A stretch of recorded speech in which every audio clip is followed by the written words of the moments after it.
Today's reading is 2 Chronicles, chapter 5. Chapter 5. Thus, all the work that Solomon did for the house of the Lord was finished. And Solomon brought in the things that David his father had dedicated, and stored the silver, the gold, and all the vessels in the treasuries of the house of God. The ark brought to the temple. Thus Solomon assembled the elders of Israel and all the heads of the tribes, the leaders of the fathers' houses of the people of Israel, in Jerusalem, to bring up the ark of the covenant of the Lord out of the city of David, which is Zion. And all the men of Israel assembled before the king at the feast, that was in the 7th month. And all the elders of Israel came, and the Levites took up the ark. And they brought up the ark, the tent of meeting, and all the holy vessels that were in the tent. The Levitical priests brought them up.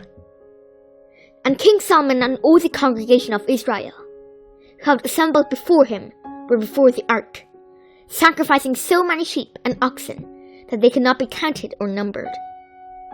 Then the priests brought the ark of the covenant of the Lord to its place, in the inner sanctuary of the house, in the most holy place, underneath the wings of the cherubim. The cherubim spread out their wings over the place of the ark, so that the cherubim made a covering above the ark and its poles. And the poles were so long that the ends of the poles were seen from the holy place before the inner sanctuary, but they cannot be seen from outside. And they are there to this day.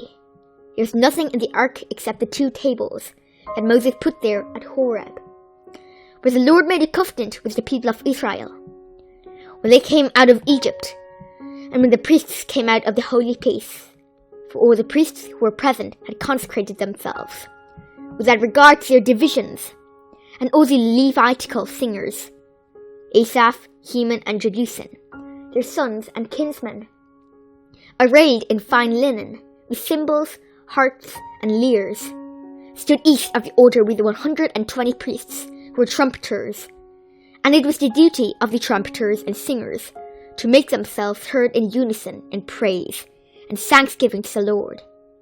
And when the song was raised, with trumpets and cymbals and other musical instruments, in praise to the Lord.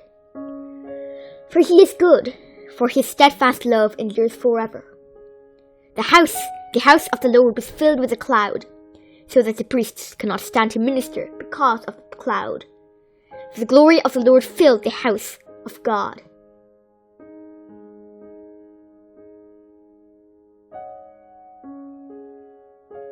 This is the word of the Lord. Amen.